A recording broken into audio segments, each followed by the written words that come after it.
नमस्कार दोस्तों, भावी क्लासेस में आप सभी का एक बार फिर से स्वागत है। हमने भावी क्लासेस में राजस्थानी इतिहास का हम अध्ययन कर रहे थे। इसके अंतर्गत हमने पिछली क्लास में जैसे इतिहास की जानकारी प्राप्त करने के स्रोतों के अंतर्गत पुरातात्विक स्रोतों का हमने अध्ययन किया था। पुरातात्विक स्रोतों में हमने अभिलेख पढ़े थे। अभिलेखों में हमने 5 अभिलेख किए थे पिछली क्लास में, जैसे कि सम्राट अशोक के अभिलेख हैं, नागरिक का अभिलेख है, गौसुंडी अभिलेख है, महान मौर्य अभिलेख है, बदली अभिलेख है। ये हमने पिछली क्लासों में अध्ययन किया था। उसके बाद में हमें आज जो अपना नेक्स्ट अभिलेख रहेगा वो है बिजोलिया अभिलेख।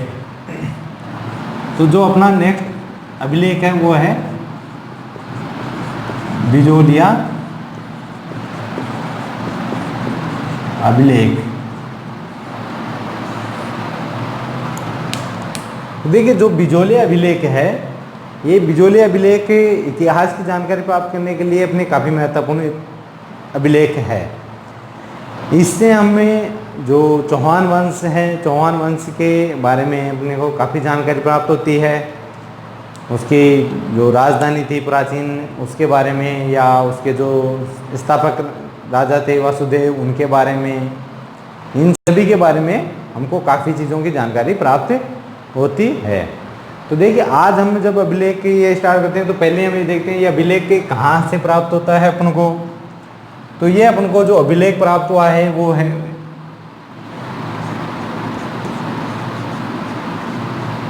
बिजोलिया। ये कहाँ पे है? भीलवाड़ा में। ठीक है, बिजोलिया भीलवाड़ा जिले के अंतर्गत है। तो ये जो अभिलेख है वो बिजोलिया में, भीलवाड़ा गांव में, भीलवाड़ा जिले के अंतर्गत। अब देखिए, बिजोलिया में एक मंदिर है, वो है पार्श्वनाथ जैन मंदिर। इस मंदिर की दीवार से ही ये अभिलेख हमको प्राप्त हुआ है। तो जो बिजोलिया अभिलेख है उसका अब मैं समय की बात करूं तो वो लगभग 1170 ईस्वी का अभिलेख है। जिस भाषा का है वो अभिलेख है, उस भाषा की मैं बात करूं तो वो भाषा है संस्कृत।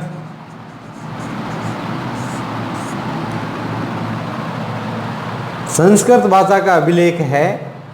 और जो इस अभिलेख के रचयिता हैं, उनका नाम है गुणभद्र।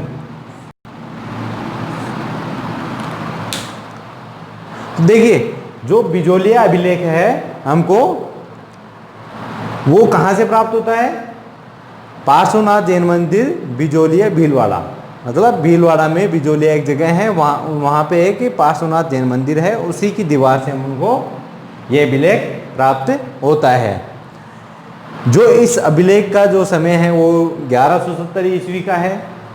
इसकी जो भाषा है वो संस्कृत है। इसके जो रचनाकार हैं, रचयिता हैं, वो है गुणभद्र। अब देखिए, जो बिजोलिया अभिलेख लिखवाया गया था, तो ये बिजोलिया अभिलेख इस मंदिर के, पार्श्वनाथ जैन मंदिर के निर्माण के पूर्ण होने पर, जो इसका निर्माण पूर्ण हो चुका था, उसके बाद में 5 फरवरी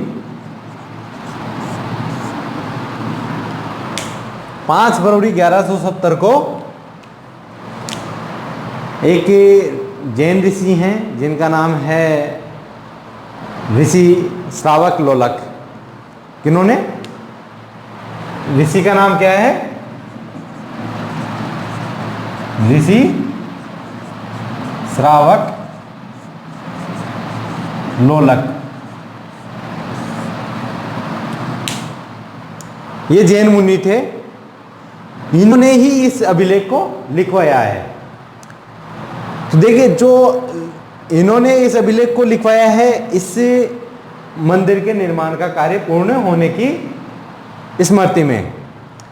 स्मृति में जब लिखवाया है 5 फरवरी 1170 को लिखवाया है, और जो इसकी भाषा है वो है संस्कृत। जो इसके रचनाकार हैं वो हैं गुणभद्र। अब देखिए, हम जो इसकी जानकारी, जो हमको इस अभिलेख से जो जानकारी प्राप्त होती है उसकी बात करूं तो देखिए, इसमें जो हमको जानकारी प्राप्त होती है वो शाकंभरी,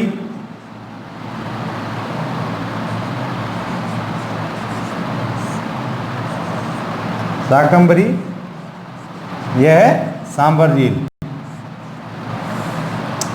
और अजमेर।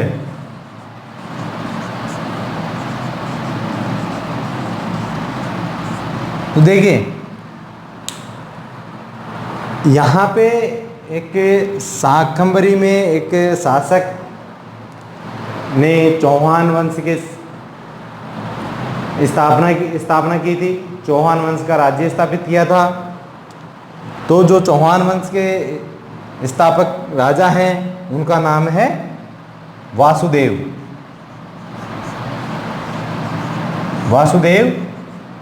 चहमन या चौहान।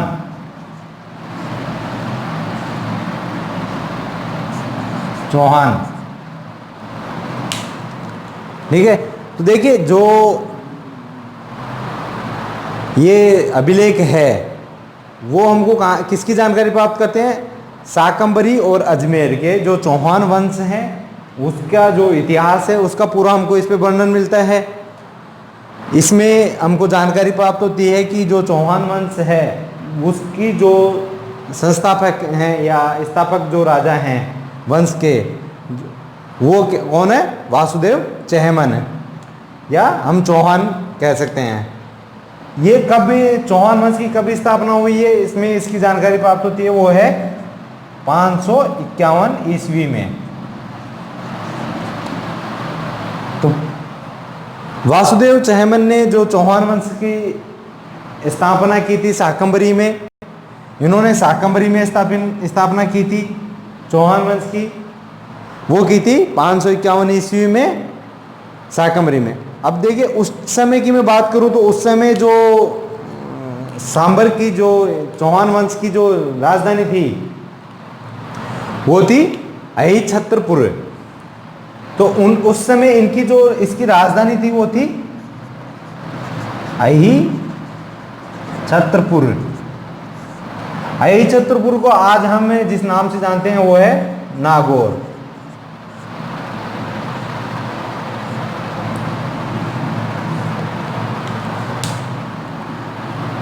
तो शाकंभरी में जब इन्होंने चौहान वंश की स्थापना की है सांबर में वासुदेव चहमन ने 551 ईस्वी में, तो उस समय इनकी जो राजधानी है वो है अहिछत्रपुर।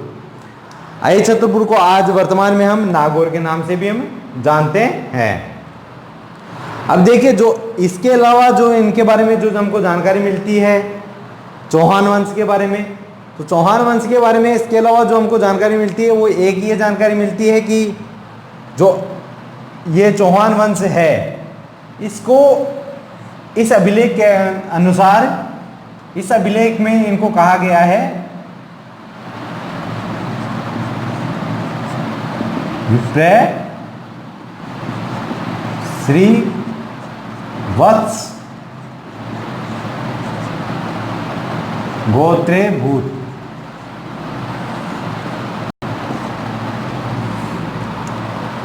देखिए, जो इस अभिलेख में इनकी जो उत्पत्ति बताई गई है वो इससे बताई गई है।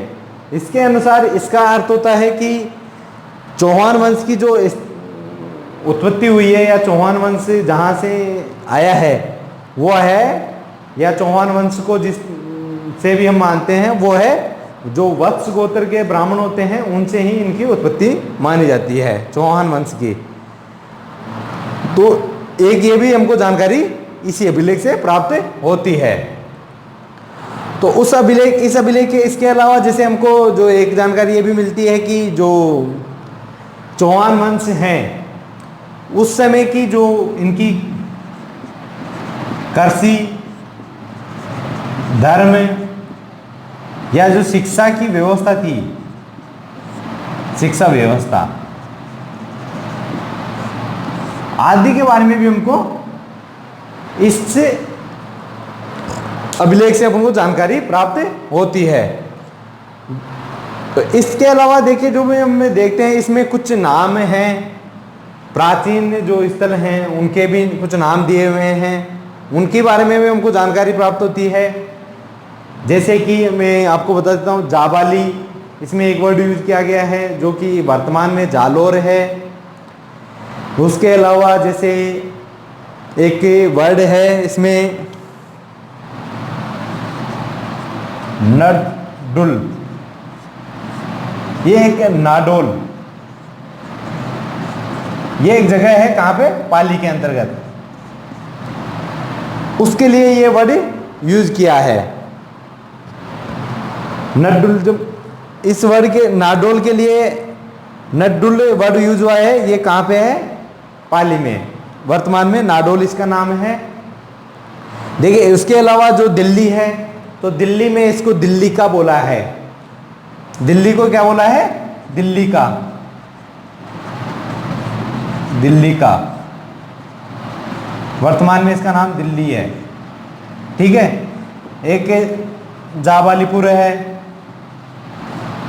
जाबालीपुर वो हो गया जालोर। इसके अलावा भी कई नाम इसमें, जैसे शाकंभरी, मैंने बताया शाकंभरी का जो नाम है वो सांबर है, वो भी इसी से प्राप्त होता है। अहिछत्रपुर, अहिछत्रपुर का जैसे नागौर है। एक अपने राजस्थान इतिहास में महाराणा प्रताप जब हम पढ़ेंगे देखेंगे तो उसमें हम एक जगह आएगी नागदा, जिसको बोलते, ये महाराणा प्रताप ने इसको अपनी राजधानी भी बनाया था। तो जो इस जगह के लिए जो वर्ड यूज किया गया है वो है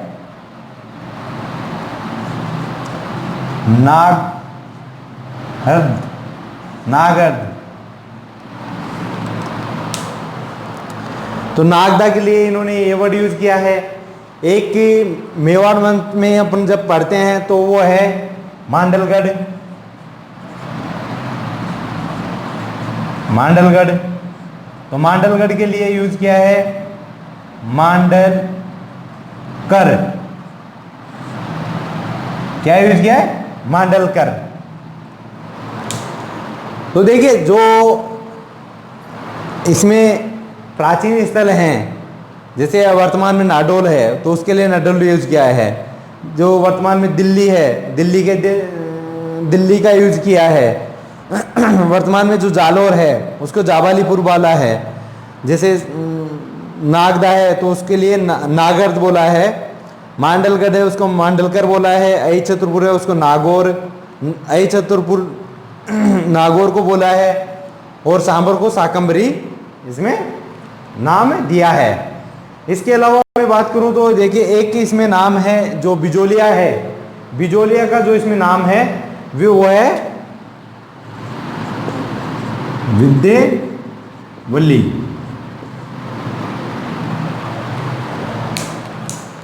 तो जो इसमें जो बिजोलिया का नाम है वो दिया हुआ क्या है, विद्यावली। तो इस तरह से इसमें जो प्राचीन स्थल हैं उनके इसमें अलग अलग नाम दिए हैं। जो प्राचीन काल में इसके नाम थे, आज हम अलग अलग नामों से जानते हैं।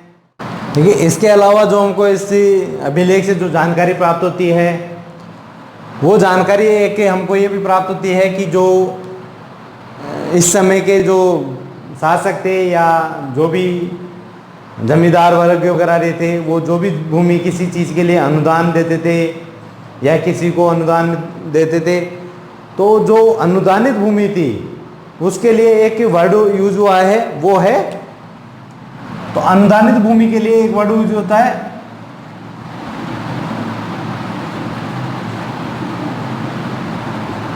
के लिए जो वर्ड यूज होता है वो है डोहेली। तो देखिए जो अनुदानित भूमि जिस टाइम उस समय अनुदान में जो दी जाती थी उसके लिए जो वर्ड यूज किया गया है वो है अनुदानित भूमि के लिए डोहली। ठीक है। उसके अलावा जैसे हमको एक ये भी जानकारी मिलती है कि जो इस समय के जो ग्राम समूह थे, उन ग्राम समूह की जो प्रमुख इकाई होती थी, उस प्रमुख इकाई को हम क्या बोलते थे? प्रतिगण। तो इस समय जो ग्राम समूह की जो प्रमुख इकाई थी उसको हम बोलते थे प्रतिगण। और इसके अलावा देखिए जो ग्राम समूह की उसको बोलते हैं प्रतिगण।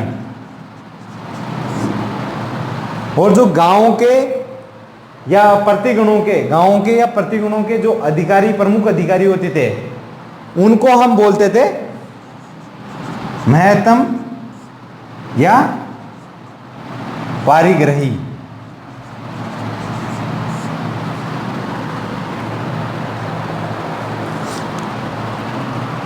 ठीक है। तो देखिए जो ग्राम समूह थे उनकी जो प्रमुख इकाई थी उसको हम बोलते हैं प्रतिगण। और जो गांव के और जो प्रतिगणों के जो अधिकारी थे उनके लिए हम यूज करते हैं महत्तम और पारिग्रही। ये भी जानकारी हमको इसी से मिलती है। इसके अलावा एक जानकारी और हमको मिलती है कि जो एक शासक हुए हैं जिनका नाम है विग्रहराज चतुर्थ। विग्रहराज चतुर्थ ने दिल्ली को अपने अधीन में कर लिया था। एक इस अभिलेख से एक जानकारी ये भी हमको प्राप्त होती है कि विग्रहराज एक शासक थे, इन्होंने विग्रहराज चतुर्थ उन्होंने दिल्ली को अपने अधीन कर लिया था। अब देखिए मैं एक बार इस अभिलेख के बारे में पूरा आपको रिवीजन करवा देता हूँ। तो देखिए जो बिजोलिया अभिलेख है वो हमको भीलवाड़ा में बिजोलिया बिजोलिया जगह है, उसके में एक मंदिर है पार्श्वनाथ जैन मंदिर, उसकी दीवार से हमको प्राप्त होता है। जो ये अभिलेख लिखवाया गया है वो 5 फरवरी 1170 को है। ये जो पार्श्वनाथ जैन मंदिर था इसके निर्माण पूर्ण होने की स्मृति में लिखवाया गया था। लिखवाने वाले जो जैन मुनि थे उनका नाम था ऋषि श्रावक लोलक हैं। जो इस अभिलेख की जो भाषा है संस्कृत भाषा का ये लेख है। जो इस अभिलेख के रचनाकार हैं उनका नाम है गुणभद्र। तो इसके अलावा जिसे हम देखते हैं कि जो इस अभिलेख से जो हमको जानकारी प्राप्त होती है वो है शाकंभरी जिसका हम वर्तमान में सांबर बोलते हैं, और अजमेर में जो चौहान शासक थे उन सभी के इतिहास का हमको वर्णन मिलता है। इसके अलावा बता दें कि जो सांबर में जो चौहान वंश के स्थापक राजा थे जिन्होंने यहाँ पे चौहान वंश की स्थापना की है, उनका नाम है वासुदेव चौहान या चौहान। इन्होंने 551 ईस्वी के अंदर शाकंभरी में या सांबर में इसका स्थापना की थी। इसके अलावा इन्होंने सांबर झील का निर्माण भी वासुदेव चौहान ने ही करवाया था। शाकंभरी की जो राजधानी थी या चौहानों की जो राजधानी थी वो अहिछत्रपुर है। अहिछत्रपुर को हम वर्तमान में नागौर के नाम से जानते हैं। इसके अलावा जो बताऊं इस में अभिलेख में हमको एक जानकारी ये भी मिलती है कि जो चौहान वंश को जो माना जाता है वो इस वर्ड के अनुसार है विप्रह श्री वत्स गोत्रे भूत के अनुसार ये वत्स गोत्र के जो ब्राह्मण हैं उनसे उनकी उत्पत्ति हुई है। ये भी हमको इससे जानकारी प्राप्त होती है। इसके अलावा जैसे कि कृषि चौहान वंश के समय कृषि की व्यवस्था, धर्म या शिक्षा की जो व्यवस्था थी उनके बारे में हमको जानकारी प्राप्त होती है। उसके अलावा मैं बात करूँ तो इसमें कुछ प्राचीन जगह को जैसे प्राचीन स्थलों के जो प्राचीन नाम थे वो भी हमको मिलते हैं जिनको हम वर्तमान में अलग नामों से जानते हैं। जैसे नडुल है, नाडोल जो पाली के अंदर है, दिल्ली के लिए है, जबालीपुर जालोर के लिए है, नागर्द नागदा के लिए, मांडलकर है मांडलगढ़ के लिए, और अहिछत्रपुर नागौर ये सभी नाम उसमें हमको मिलते हैं। इसके अलावा जैसे कि उस समय जो भूमि अनुदान में दी जाती थी, जो अनुदानित भूमि होती थी उसको हमें डोहली कहते हैं। और जो बिजोलिया का प्राचीन नाम था जो प्राचीन तो वो है विंध्यवली। इसके अलावा जैसे जो गांव के ग्राम समूह होते थे उसकी जो प्रमुख इकाई होती थी उसको हम बोलते हैं प्रतिगण, और जो गांव के और प्रतिगणों के जो प्रमुख अधिकारी होते थे उसको हम बोलते हैं महतम या पारिग्रही। इसके अलावा एक जानकारी ये भी मिलती है कि जो शासक थे विग्रहराज चतुर्थ, उन्होंने दिल्ली को अपने अधीन कर लिया था। तो देखिए ये अपना हो गया बिजोलिया अभिलेख। इसके अलावा अब हम आगे नेक्स्ट अभिलेख की तरफ चलते हैं।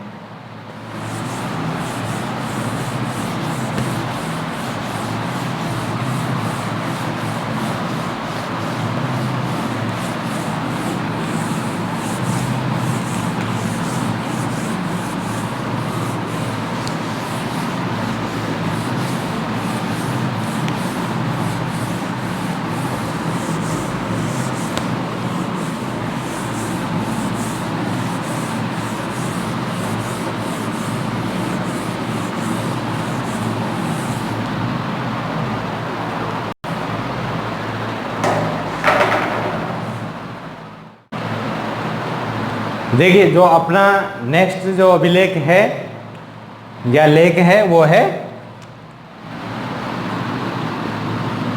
आमेर का लेख।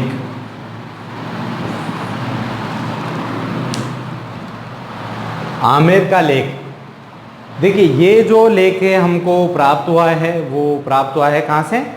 आमेर दुर्ग से। और आमेर दुर्ग कहाँ है? जयपुर में। तो ये हमको प्राप्त होता है आमेर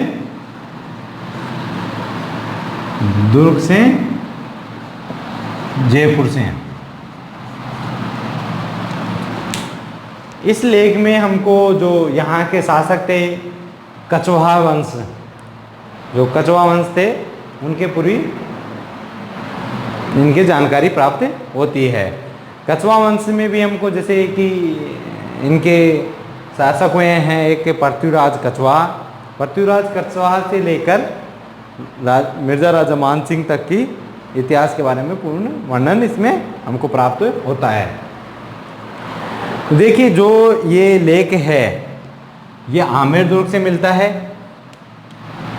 जो इसकी भाषा है संस्कृत भाषा और नागरी लिपि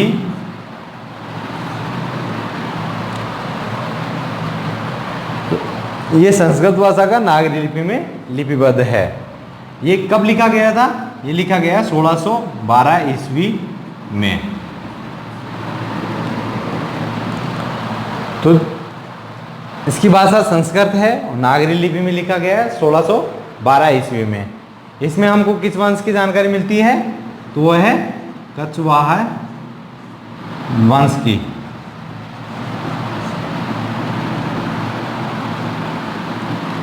कछवाहा वंश की जानकारी मिलती है।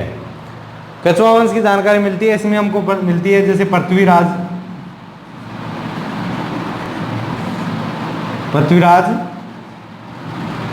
कछवा एक शासक थे, वहां से लेके और मिर्जा राजा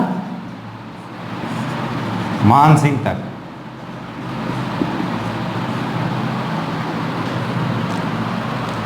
यहां से लेके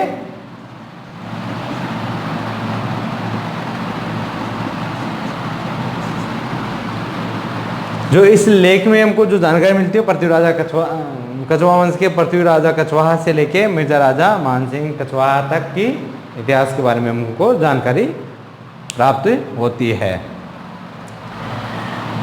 और इसके अलावा जो हमको इस अभिलेख से और भी कई जानकारियां प्राप्त होती है। तो जैसे कि एक जानकारी ये भी प्राप्त होती है कि जो मिर्जा राजा मान सिंह है वो भगवंत दास के पुत्र थे। किसके पुत्र थे? भगवंत दास के।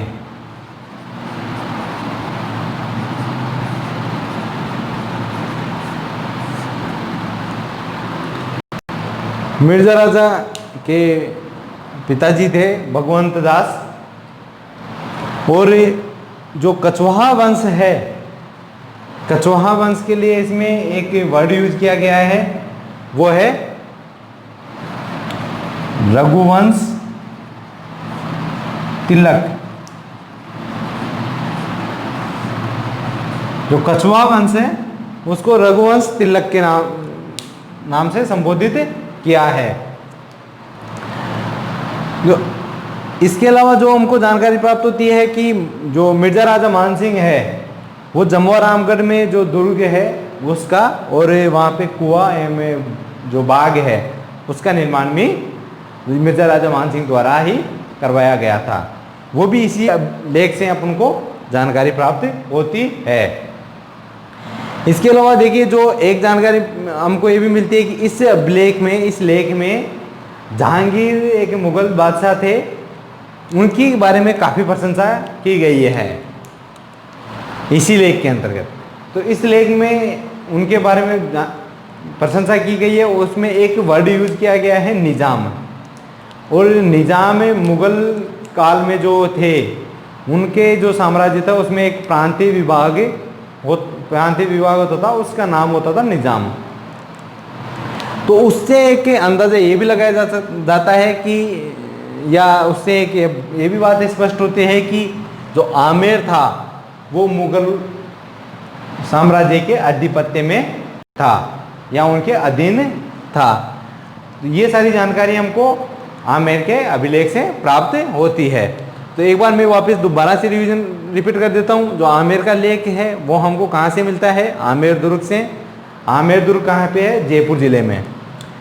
और जो इस अभिलेख की या इस लेख की भाषा है वो भाषा संस्कृत नागरी लिपि में लिपिबद्ध है और ये 1612 ईस्वी में लिखा गया है। इस अभिलेख में जिस वंश की हमको जानकारी प्राप्त होती है वो है कछवाहा वंश। कछवाहा वंश में हमको पृथ्वीराज कछवाहा से लेके मिर्जा राजा मानसिंह तक के इतिहास के बारे में जानकारी प्राप्त होती है। जो कछवाहा वंश थे उसके लिए एक वर्ड यूज किया गया है रघुवंश तिलक। तो इनको जो कछवाहा वंश थे उनको हमें रघुवंशी कह सकते हैं, रघुवंशी थे। और जो मिर्जा राजा मानसिंह थे उनके पिता का नाम था भगवंत दास। ये भी इसी से हमको जानकारी प्राप्त होती है। इसके अलावा एक जानकारी ये भी मिलती है कि जो जमवा रामगढ़ है वहाँ पे जो दुर्ग है वो या कुआं में बाग है उनका निर्माण भी मिर्जा राजा मानसिंह ने करवाया था।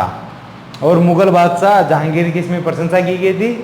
और इसमें एक वर्ड यूज किया गया है निजाम। निजाम में मुगल साम्राज्य में उनके प्रांतीय विभाग का नाम होता है। उससे हमको यह भी पता चलता है कि आमेर मुगलों के आधिपत्य में रहा है। तो उसके बाद में हम अपना अगला अभिलेख पढ़ते हैं।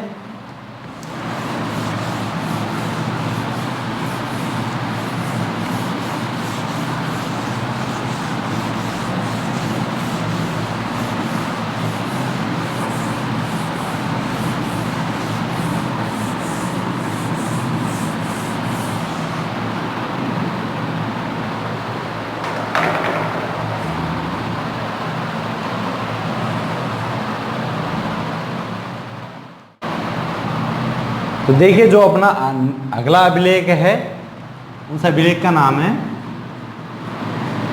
चिरवा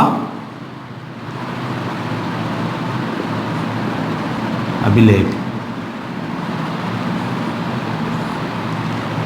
ठीक। और जो चिरवा अभिलेख है उससे हमको जो मेवाड़ के शासक थे, जो गोहिलवंशी शासक थे, उनके बारे में अपन को इस अभिलेख से जानकारी प्राप्त होती है।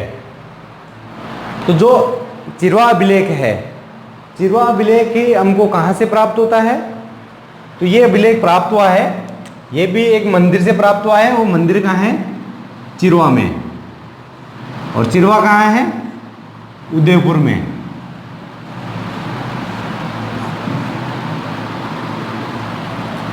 एक मंदिर से मिला है, मंदिर कहाँ है? चिरवा में। चिरवा कहाँ है? उदयपुर में। ठीक है। तो जो चिरवा अभिलेख है वो जब 1273 ईस्वी का अभिलेख है। इस अभिलेख की जो भाषा है वो है संस्कृत भाषा, जो इसकी लिपि है वो है देवनागरी।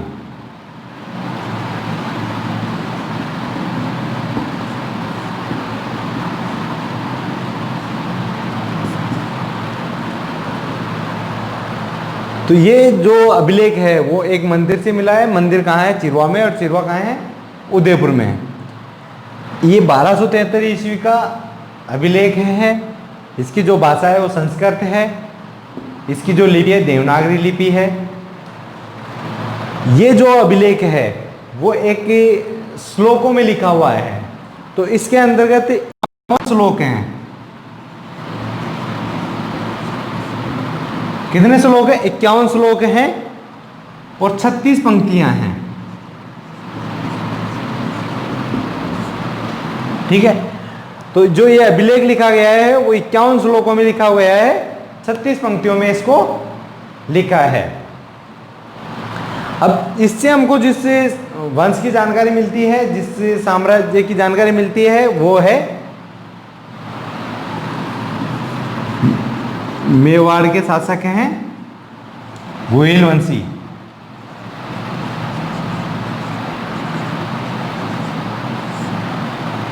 ठीक है, इससे हमको मेवाड़ के जो गोहिल वंशी शासक हैं उनके जो प्रारंभिक शासक थे इनके प्रारंभिक शासकों से लेके जो शुरू से शासक रहे हैं, जैसे कि बप्पा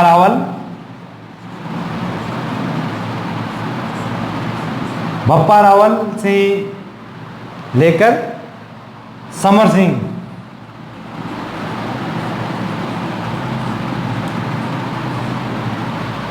सिंह का तक का शासनकाल इसमें हमको जानकारी प्राप्त होती है। समर सिंह शासक कब बने थे? तो समर सिंह का शासक बने थे 1273 ईस्वी में। तो जब ये शासक बने थे उस समय तक का इस अभिलेख में पूरा गोहिल वंश के इतिहास की जानकारी प्राप्त होती है। उसके अलावा जो हमको इसमें जानकारी प्राप्त होती है वो मिलती है कि जो चिरवा गांव है उसकी जो प्राचीन स्थिति थी उसके बारे में हमको जानकारी प्राप्त होती है। उसके अलावा यहाँ पे एक मंदिर है विष्णु मंदिर के बारे में जानकारी प्राप्त होती है। एक जानकारी प्राप्त होती है, यहाँ एक मंदिर है शिव मंदिर। जो शिव मंदिर के लिए भूमि अनुदान में थी, उसके लिए उस अनुदान के बारे में इसमें जानकारी प्राप्त होती है।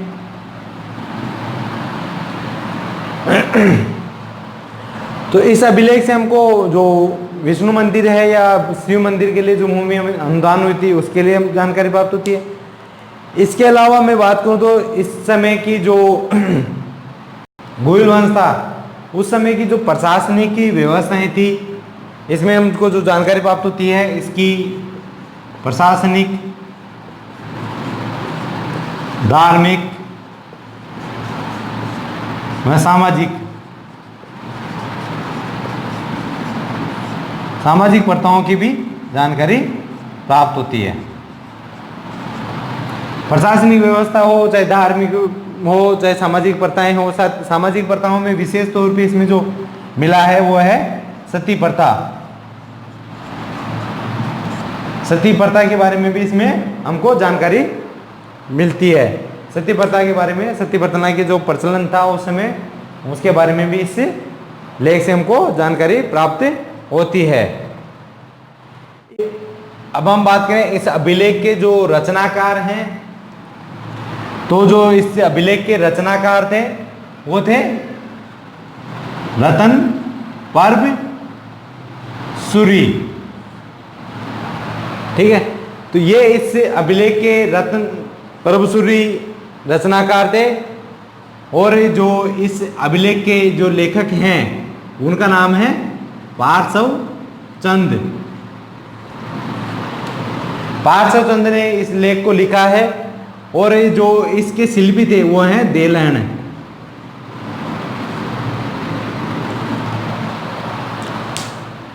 तो देखिए जो इसके रचनाकार,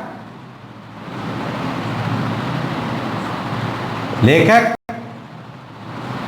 और शिल्पी, इनके बारे में भी इसी अभिलेख से उनको जानकारी प्राप्त होती है। तो देखिए जब ये तीनों नाम हैं, ये उस युग के उच्च कोटि के, या मैं कहूँ कि बहुत ही सम्मानित साहित्य कलाकार थे या शिल्पी थे या साहित्यकार थे, ये उस समय के काफी प्रमुख कलाकारों में से थे। तो देखिए जो हमको इस अभिलेख से जो जानकारी प्राप्त होती है वो मैं एक बार वापस से रिपीट कर देता हूं। ये जो अभिलेख है वो एक मंदिर से प्राप्त होता है। मंदिर है चिरवा में। चिरवा कहाँ पे है? उदयपुर में। इस अभिलेख से जो जानकारी, अभिलेख जब का है ये 1273 ईस्वी का है, संस्कृत भाषा में है, देवनागरी लिपि में लिपिबद्ध है। इस अभिलेख के अंतर्गत 51 श्लोक हैं, 36 पंक्तियां हैं। इस अभिलेख से हमको मेवाड़ के गुहिल वंशीय शासकों के बारे में जानकारी मिलती है। उनके प्रारंभिक शासक जैसे बप्पा रावल से लेके समर सिंह 1273 ईस्वी तक का पूरी इसमें जानकारी हमको प्राप्त होती है। इसके अलावा जो हमको इसमें जानकारी प्राप्त होती है, जो उस समय के उनकी प्रशासनिक धार्मिक एवं सामाजिक जो प्रथाएं थी उनके बारे में पता चलता है। सामाजिक प्रथाओं में जैसे कि सती प्रथा का प्रचलन उस समय इनके समाज में था, उसके बारे में हमको पता चलता है।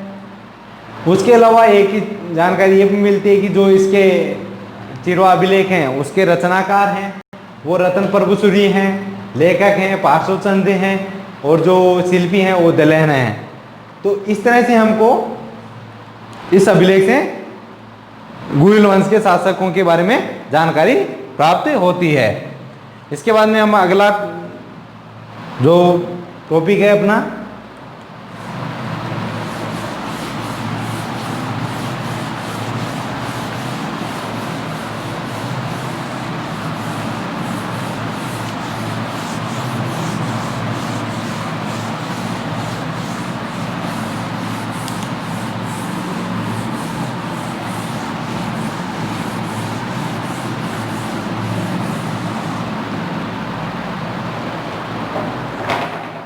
नेक्स्ट अपना जो अभिलेख है वो अभिलेख है नानसा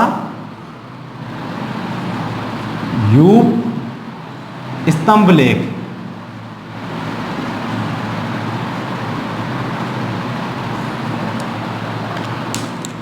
देखिए जो अपना अगला अभिलेख है वो एक स्तंभ लेख है।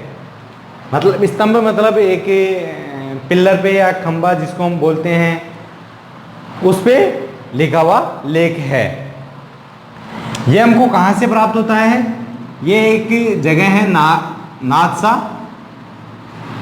नाथसा कहाँ पे है? भीलवाड़ा में।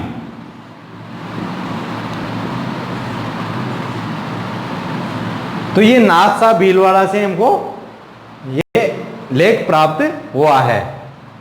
जो ये लेख है वो लगभग 225 ईस्वी का है। जो इस स्तंभ की बात करूं तो इस स्तंभ के अगर मैं बताऊं तो ये लगभग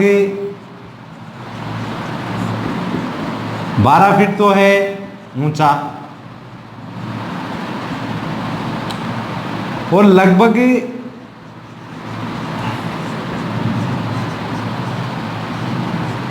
5.5 फीट गोलाई में।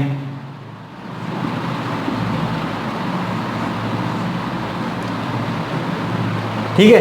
तो जो नाथसा यूप स्तंभ लेख है ये 225 ईस्वी का है, और जो ये स्तंभ पे जिस स्तंभ पे लिखा हुआ है वो स्तंभ लगभग 12 फीट तो ऊंचा है और लगभग 5.5 फीट गोलाई के अंतर्गत है। ये एक गोल पिलर पे लिखा हुआ है। गोल स्तंभ जिसको हम बोलते हैं उस पे ये लिखा हुआ है। अब देखिए इस स्तंभ पे ये एक नहीं 2 लेख हैं होने को। तो इस पे क्या है कि जैसे अलग अलग 2 लेख लिखे हुए हैं। तो एक लेख जो लिखा हुआ है वो पहला लेख है, वो तो है 6 पंक्तियों का, और जो दूसरा है वो है 11 पंक्तियों का।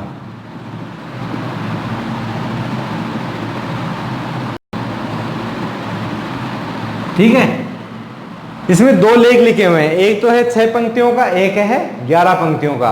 हालांकि जो ये दोनों लेख हैं वो एक ही विषय पर आधारित है, एक इनका जो मूल विषय है वो एक ही है। हाँ, ये अलग अलग जरूर लिखा हुआ है। तो इसके बाद में हमें जब इससे लेख से जो हमको जानकारी प्राप्त हुई है उसके बारे में बात करूँ, तो इससे लेख से जो हमको जानकारी प्राप्त होती है वो एक ही व्यक्ति हैं, उनके बारे में हमको इस लेख से जानकारी प्राप्त होती है, जिनका नाम है गुण गुरु, शक्ति गुण गुरु।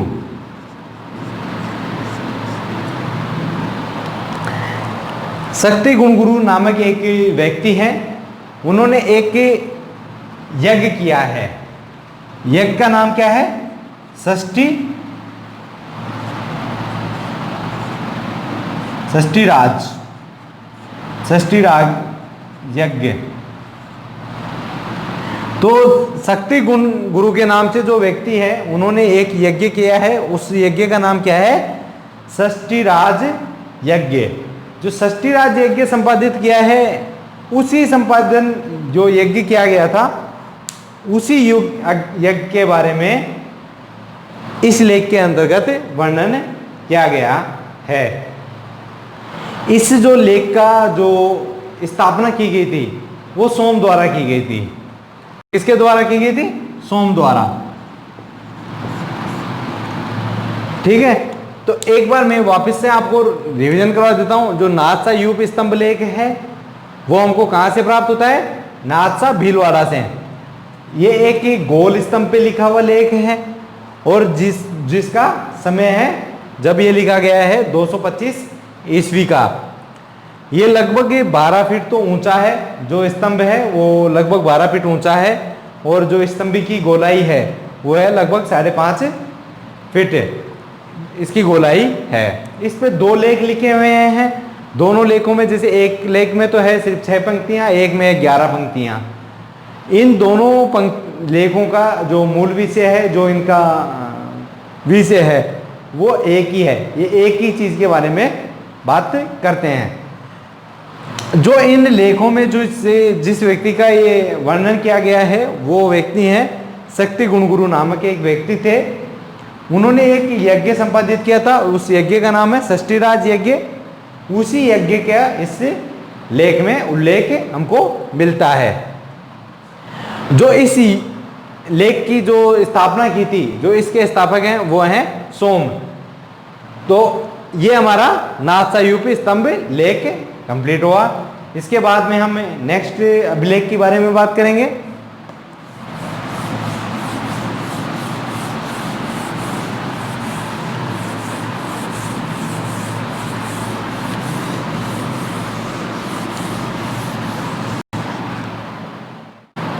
तो अपना जो नेक्स्ट अभिलेख है वो है पड़वा यूप लेख। ठीक है, तो देखिए जो बड़वा यूप लेख है ये भी एक तरह का स्तंभ लेख ही है। यूप मतलब एक तरह से स्तंभ भी होता है। तो देखिए जो बड़वा यूप स्तंभ लेख है ये हमको कहाँ से प्राप्त होता है? तो ये एक गांव है बड़वा। कहाँ पे है ये गांव? तो ये गांव है कोटा जिले में।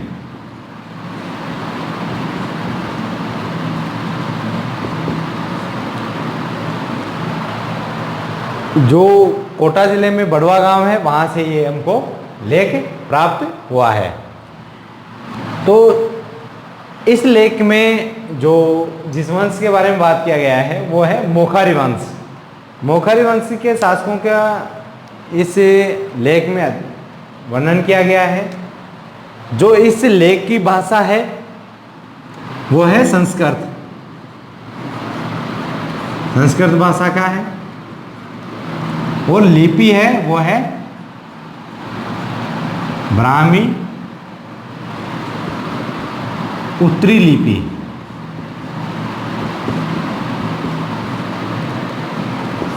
संस्कृत भाषा का ब्राह्मी उत्तरी लिपि में लिपिबद्ध है। इसके मैं लेख के समय की बात करूं तो इसका समय है 238-39 ईस्वी, मतलब 238-239 ईस्वी का यह अभिलेख है। देखिए जो ये अभिलेख है, इस अभिलेख में एक चीज का वर्णन किया गया है, वो है कर्त संवत। कर्त संवत का इसमें ये एक कैलेंडर होता था, कैलेंडर है कर्त संवत। एक कर्त संवत में 295 का इसमें उल्लेख है। अर्थात इसमें जो उल्लेख किया गया है वो है कि जो कर्त युग है, जो कर्त युग है, इसके 295 वर्ष व्यतीत होने पे, कर्त युग के 295 वर्ष व्यतीत होने पे जो मोखारी शासक थे, मोखारी शासकों ने यज्ञ किया था। यज्ञ उन यज्ञों का ही इसमें उल्लेख मिलता है। तो ये जो इसमें जो उल्लेख किया गया है कर्त संवत 295, ठीक है। और इससे जो ये अभिलेख है, ये जो मोखारी शासक हैं, इनका सबसे पहला और इनका सबसे प्राचीन है, इनका सबसे पहला और सबसे प्राचीन अभिलेख यही है। इसके बाद में मैं बात करूं जो इसमें वर्णन किया गया है, तो देखिए इसमें एक व्यक्ति है जिनका नाम है बल। क्या नाम? बल। बल कौन है? बल एक बहुत ही शक्तिशाली व्यक्ति हैं और वो मोखारियों के महासेनापति हैं। तो मोखारी शासकों के जो महासेनापति हैं उनका नाम क्या है? बल। अब बल के 3 पुत्र हैं जिनका नाम है बल, बलवर्धन,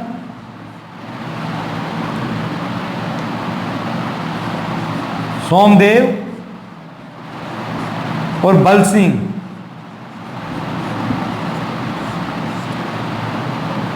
ये इनके 3 पुत्र हैं, बलवर्धन, सोमदेव और बल सिंह। अब देखिए जो ये तीनों इनके पुत्र हैं, इन तीनों पुत्रों ने यज्ञ किए थे। उन यज्ञों को हम कहते हैं त्रिरात्र यज्ञ। तो देखिए जो मोखारी शासक था, मोखारियों का महासेनापति था बल, उसके 3 पुत्र थे बलवर्धन, सोमदेव और बल सिंह। इन तीनों ने यज्ञ किए थे, उसका नाम है यज्ञ का, जो यज्ञ किए थे उनका नाम है, उनको हम बोलते हैं त्रिरात्र यज्ञ। त्रिरात्र यज्ञों, इसमें जो लेख में जो वर्णन किया गया है वो इन त्रिरात्र यज्ञों का वर्णन किया गया है। तो देखिए जो मैं वापस से एक बार रिवीजन कर देता हूं। जो बड़वा यूप स्तंभ जो लेख है, स्तंभ लेख है, ये भी यूप मतलब एक तरह स्तंभ भी होता है। तो ये जो जहां से हमको प्राप्त होता है वो जगह है बड़वा है, ये कोटा जिले के अंतर्गत है। जो इसी लेख की जो भाषा है वो है संस्कृत, और जो लिपि है वो ब्राह्मी उत्तरी लिपि है। ये 238-39 ईस्वी का लेख है। इसमें जो प्रमुख रूप से वर्णन किया गया है वो है कर्त संवत 295। कर्त संवत मतलब कर्त एक कैलेंडर है, कर्त युग जहाँ से स्टार्ट होता है। तो कर्त युग के 295 वर्ष व्यतीत होने पर जो मोखारी शासक हैं उन्होंने यज्ञ किए थे। उन यज्ञों का वर्णन ही इसमें किया गया है। ये मोखारी जो बड़वा युग लेख है, ये मोखारी शासकों का सबसे पहला और सबसे प्राचीन अभिलेख है। इसमें देखिए जो इनका एक प्रमुख व्यक्ति था उसका नाम था बल, वो काफी बलशाली भी था, काफी ताकतवर था, तो वो उसको ये महासेनापति मोखारी शासक मानते थे, वो मोखारी लोगों का महासेनापति था। इस बल के 3 पुत्र थे जिनका नाम था बलवर्धन, सोमदेव और बल सिंह। ये इसके 3 पुत्र थे। इन तीनों ने यज्ञ किया था, यज्ञ किए हैं। वो यज्ञ किस नाम से जाने जाते हैं? त्रिरात्रि यज्ञ। जो इन्होंने यज्ञ किए थे वो त्रिरात्रि यज्ञों के नाम से जानते हैं। और ये त्रिरात्रि यज्ञों का ही इस लेख के अंतर्गत वर्णन किया गया है। तो आज हमने जो अभिलेख किए हैं वो किए हैं, एक तो बिजोलिया अभिलेख, एक हमने किया है आमेर का लेख, एक किया है हमने बड़वा अभिलेख, एक नाथसा अभिलेख, एक चिरवा अभिलेख। ये हमने 5 अभिलेख आज किए हैं। आज की क्लास में हम यहीं तक पढ़ेंगे, अब बाकी हम नेक्स्ट क्लास में करेंगे। और प्लीज़ अभी तक अगर आपने इस चैनल को सब्सक्राइब नहीं किया है तो इस चैनल को सब्सक्राइब कर लें, ताकि हमारे जो नए वीडियो आएंगे उनका आपको अपडेट मिलता रहे। बेल आइकन दबा दीजिए जिससे आपको नोटिफिकेशन आ जाएगा। और वीडियो को लाइक करें, अपने दोस्तों के साथ में, सभी के साथ में शेयर करें और इस पर कमेंट्स करें। और अगर जो भी आपको किसी भी अन्य एग्ज़ाम के बारे में जानकारी चाहिए तो उसके बारे में भी आप यहाँ से हमको कमेंट्स कर सकते हैं। उसके बारे में आपको जानकारी प्राप्त होगी, कंप्लीट जानकारी दी जाएगी जो भी हमारे पास में जानकारी होगी। धन्यवाद।